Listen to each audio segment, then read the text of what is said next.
krof itak je simbolika celega pusta, tako da ja, vsekakor vsak pust, vsaka tradicija nekaj pomeni, ne samo pustna tradicija, tako da ja, veliko veljave je treba dati na našo tradicijo in s temu povezane tudi seveda jedi. Tako da mislim in smatram, da te nekako tradicionalne jedi, sladice, karkoli že je treba nujno vzdrževati, celo tudi izboljšati.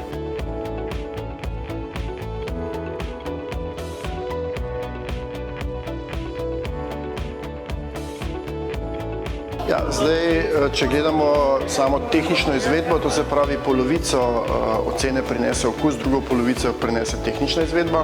To se pravi prvo je seveda tisto, ker samo gledamo izgled, kakšen je krof na izgled, ali nas prepriča, da bi ga dejansko kupili. Drugo je potem, kakšen je izgled testa, kakšen je krof na prerezu, kakšna je konsistenca tega testa, kako je krof zapečen, to se pravi kakšno barvo ima. Potem pa seveda probamo, kakšno je polnilo, to se pravi, kakšnega okusa je, gostota, aroma in vse te zadeve. Na koncu pa potem komplementarnost vsega okusa, to se pravi, kako gre dejansko okus testa z nadevom skupaj in to na koncu prinese tisto zmagovalno kombinacijo. Res je seveda, da je recimo okus nekako subjektiven, zato nas je tudi več članov komisije, ki potem, bom rekel, se naredi neko povprečje število točk in na koncu dobimo pa tisto neko recimo izbrano deseterico, pri kateri pa ne še mehen pogledamo, če res ni prišlo do kakšnega odstopanja, pa kakšen članov komisije določimo prve 3 in to je to.